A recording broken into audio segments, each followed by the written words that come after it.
പ്രിയ സുഹൃത്തുക്കളെ, ഞാൻ father Mantra എസ്റ്റിയ at gospel സുവിശേഷം ഇന്ന് ഒരു ധ്യാന വായന എന്ന പരമ്പരയിലേക്ക് ഏവർക്കും ഹൃദയം നിറഞ്ഞ സ്വാഗതം. മനുഷ്യ വളർച്ചയെക്കുറിച്ചുള്ള ഏറ്റവും വലിയ തെറ്റിദ്ധാരണകളിൽ ഒന്നാണ് ഒരു സത്യം കണ്ടെത്തിയാൽ ജീവിതം മാറുമെന്ന് നാം കരുതുന്നു. ഒരു നല്ല പുസ്തകം വായിച്ചാൽ, ഒരു റിട്രീറ്റിൽ പങ്കെടുത്താൽ, ഒരു പ്രഭാഷണം കേട്ടാൽ, ഒരു ആത്മീയ അനുഭവം ലഭിച്ചാൽ ജീവിതം സ്വയം രൂപാന്തരപ്പെടുമെന്ന് നാം പ്രതീക്ഷിക്കുന്നു. എന്നാൽ അനുഭവം മറ്റൊന്നാണ് പറയുന്നത്. എത്രയോ തീരുമാനങ്ങൾ നാം എടുത്തു, എത്രയോ പ്രതിജ്ഞകൾ ചെയ്തു, എത്രയോ ആത്മീയ അനുഭവങ്ങൾ ലഭിച്ചു. എന്നിട്ടും കുറച്ച് ദിവസങ്ങൾക്കു ശേഷം പഴയ ജീവിതത്തിലേക്ക് മടങ്ങുന്നു. എന്തുകൊണ്ടാണിത്? കാരണം ഒരു കണ്ടെത്തൽ ഇതുവരെ രൂപാന്തരമായി മാറിയിട്ടില്ല. കണ്ടെത്തൽ ഒരു സംഭവമാണ്, രൂപാന്തരം ഒരു പ്രക്രിയയാണ്. കണ്ടെത്തൽ ഒരു നിമിഷത്തിൽ സംഭവിക്കും, രൂപാന്തരം സമയമെടുത്ത് വളരും. ഇതാണ് യേശു ഒരു ചെറിയ പ്രവൃത്തിയിലൂടെ നമ്മെ പഠിപ്പിക്കുന്നത്. യേശു പറയുന്നത് ശ്രദ്ധിക്കുക. അവൻ സന്തോഷത്തോടെ ആ നിധി വീണ്ടും മറച്ചു വെച്ചു. ഇതാണ് ഉപമയിൽ ഏറ്റവും വിസ്മയകരമായ വാചകം. ഒരു ചോദ്യം സ്വാഭാവികമായി ഉയരുന്നു. കണ്ടെത്തിയെങ്കിൽ എന്തിന് വീണ്ടും മറച്ചു വെച്ചു? കയ്യിലെടുത്ത് പോകാമായിരുന്നില്ലേ? ഉടൻ സ്വന്തമാക്കാമായിരുന്നില്ലേ? എല്ലാവരെയും വിളിച്ച് കാണിക്കാമായിരുന്നില്ലേ? യേശു പറയുന്ന മറച്ചു വയ്ക്കുക എന്നത് ഒളിപ്പിക്കുക എന്നതല്ല. വളരേണ്ട ഒന്നിന് വളരാനുള്ള അവസരം നൽകുക എന്നതാണ്. പക്വതയാകുന്നതുവരെ സംരക്ഷിക്കുക എന്നതാണ്. പക്വതയെത്താത്ത ഒരു സത്യം എപ്പോഴും ദുർബലമാണ്. അത് എളുപ്പത്തിൽ മറക്കപ്പെടാം, തെറ്റായി വ്യാഖ്യാനിക്കപ്പെടാം, പുറത്തെ സ്വാധീനങ്ങളിൽ മങ്ങിപ്പോകാം. അതുകൊണ്ട് എല്ലാ പുതിയ കണ്ടെത്തലിനും ഒരു സംരക്ഷണ കാലം ആവശ്യമാണ്. പ്രകൃതിയും ഇതേ നിയമമാണ് പിന്തുടരുന്നത്. ഒരു ചെറിയ ചെടിക്ക് ആദ്യം വേലി കെട്ടിക്കൊടുക്കണം. എന്നാൽ വളർന്ന വൃക്ഷത്തിന് അതിൻ്റെ ആവശ്യമില്ല. പിറന്ന കുഞ്ഞിന് നിരന്തരമായ പരിചരണം ആവശ്യമാണ്. എന്നാൽ വളർന്ന ഒരാൾക്ക് അതേ രീതിയിലുള്ള സംരക്ഷണം ആവശ്യമില്ല. ആത്മീയ ജീവിതത്തിലും ഇതുതന്നെയാണ് സത്യം. ഒരു പുതിയ ഉൾക്കാഴ്ച ലഭിച്ച നിമിഷം തന്നെ അത് പൂർണ്ണമായി നമ്മുടെ ജീവിതമായി തീരുന്നില്ല. അതിന് സമയം വേണം, ശ്രദ്ധ വേണം, ആന്തരികമായ ഒരു വളർച്ച വേണം. അതിനാലാണ് യഥാർത്ഥ ജ്ഞാനം ലഭിച്ച ഉടനെ അതിനെ പ്രദർശിപ്പിക്കുകയല്ല ആദ്യം ചെയ്യേണ്ടത്, അതിനെ സംരക്ഷിക്കുകയാണ്. ആ വളർച്ച ക്രമത്തെ ആദരിക്കുകയാണ് വേണ്ടത്. അതാണ് മനുഷ്യ രൂപീകരണത്തിന്റെ ആദ്യ നിയമം. പ്രകൃതി അതുതന്നെയാണ് പഠിപ്പിക്കുന്നത്. വിത്ത് ആദ്യം മണ്ണിനടിയിൽ മറയുന്നു. ഗർഭസ്ഥ ശിശു അമ്മയുടെ ഉദരത്തിൽ വളരുന്നു. മുത്ത് കടലിന്റെ ആഴത്തിൽ രൂപപ്പെടുന്നു. വജ്രം ഭൂമിയുടെ ആഴത്തിൽ പിറക്കുന്നു. പ്രകൃതി ഒരേയൊരു ഭാഷയാണ് സംസാരിക്കുന്നത്. മഹത്തായതെല്ലാം ആദ്യം സംരക്ഷിക്കപ്പെടുന്നു. ആത്മീയ ജീവിതവും വ്യത്യസ്തമല്ല. ഓരോ ഉൾക്കാഴ്ചയും ആദ്യം ദുർബലമാണ്. ഓരോ തീരുമാനവും ആദ്യം അസ്ഥിരമാണ്. ഓരോ പുതിയ ശീലവും ആദ്യം എളുപ്പത്തിൽ തകരാം.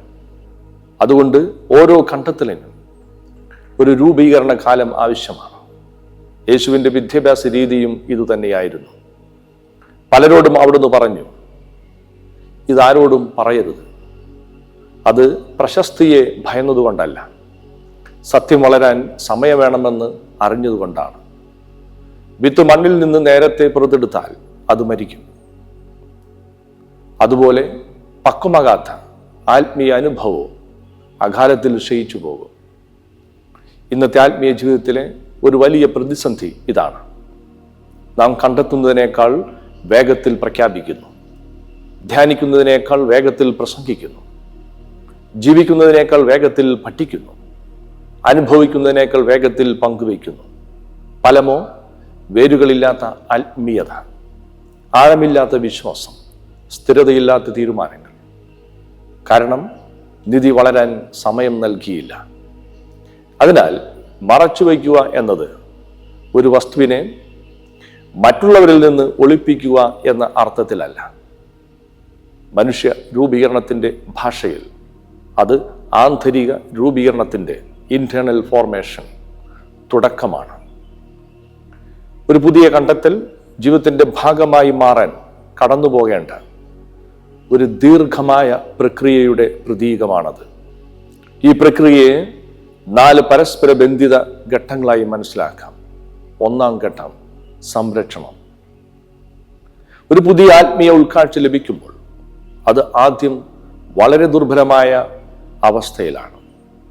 നാഡീശാസ്ത്രത്തിൻ്റെ ഭാഷയിൽ പറഞ്ഞാൽ അത് ഇപ്പോഴും സ്ഥിരത പ്രാപിക്കാത്ത ഒരു പുതിയ നാഡീബന്ധം, ന്യൂറൽ പാത്വേ മാത്രമാണ്. അതുകൊണ്ട് ആദ്യത്തെ ദൗത്യം പുതിയ അനുഭവങ്ങൾ തേടുകയല്ല, ലഭിച്ച സത്യത്തെ സംരക്ഷിക്കുകയാണ്. മനഃശാസ്ത്രത്തിൽ ഇതിനെ മെമ്മറി കൺസോളിഡേഷൻ എന്ന് വിളിക്കുന്നു. ഒരു അനുഭവം ദീർഘകാലം ഓർമ്മയായി മാറാൻ ശാന്തതയും ശ്രദ്ധയും ആവർത്തിച്ചുള്ള ഓർമ്മപ്പെടുത്തലും ആവശ്യമാണ്. ആത്മീയ ജീവിതത്തിലും ഇതുതന്നെയാണ് സത്യം. സംരക്ഷിക്കപ്പെടാത്ത ഉൾക്കാഴ്ചകൾ ക്രമേണ മങ്ങിപ്പോകും. 2-ാം ഘട്ടം പരിപോഷണം. സംരക്ഷണം മാത്രം മതിയാകില്ല, സംരക്ഷിക്കപ്പെട്ടത് വളരുകയും വേണം.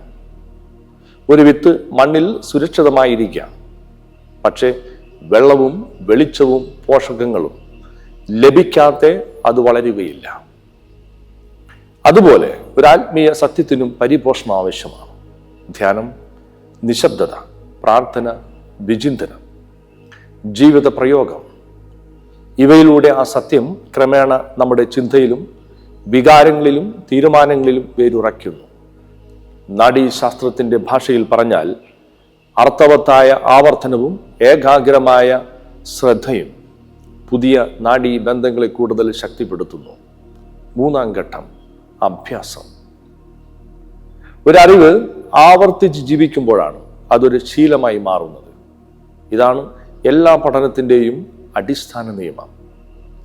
ഒരു സംഗീതജ്ഞൻ സംഗീത സിദ്ധാന്തം വായിച്ചതുകൊണ്ട് സംഗീതജ്ഞനാകുന്നില്ല. ഒരു ഡോക്ടർ പുസ്തകങ്ങൾ പഠിച്ചതുകൊണ്ട് മാത്രം പ്രാവീണ്യം നേടുന്നില്ല. ഒരു കായിക താരം നിയമങ്ങൾ മനസ്സിലാക്കിയത് കൊണ്ട് വിജയിക്കുന്നില്ല. അറിവ് അഭ്യാസത്തിലൂടെയാണ് കഴിവായി മാറുന്നത്. ആത്മീയ ജീവിതവും ഇതിൽ നിന്ന് വ്യത്യസ്തമല്ല. പ്രാർത്ഥനയെക്കുറിച്ച് അറിയുന്നത് ഒരു കാര്യമാണ്, പ്രാർത്ഥന ജീവിതമാകുന്നത് മറ്റൊരു കാര്യമാണ്. നാഡീശാസ്ത്രം ഈ പ്രക്രിയയെ എക്സ്പീരിയൻസ് ഡിപ്പെൻഡന്റ് ന്യൂറോപ്ലാസ്റ്റിസിറ്റി എന്ന് വിളിക്കുന്നു.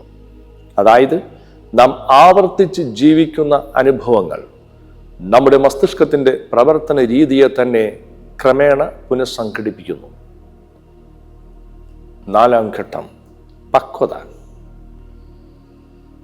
അവസാനം ഒരു ശീലം വ്യക്തിത്വത്തിന്റെ ഭാഗമാവുന്നു. ഇതാണ് പക്വത.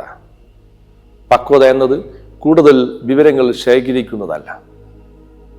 ചിന്തയും വികാരവും തീരുമാനവും പ്രവൃത്തിയും ഒരേ ദിശയിൽ സംയോജിപ്പിക്കപ്പെടുന്ന അവസ്ഥയാണ്. ഒരു വൃക്ഷം ഫലം കായ്ക്കാൻ സമയം എടുക്കുന്നതുപോലെ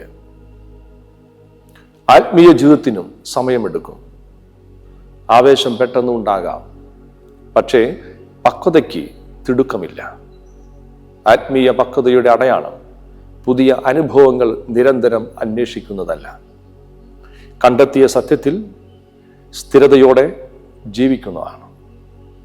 പ്രിയ സ്നേഹിതരെ, അതിനാൽ ആത്മീയ വളർച്ചയുടെ യഥാർത്ഥ വഴി മറച്ചുവെക്കുക എന്നതാണ്. വളരേണ്ട ഒന്നിന് വളരാനുള്ള അവസരം നൽകുക, പക്വതയാകുന്നതുവരെ സംരക്ഷിക്കുക. നന്ദി.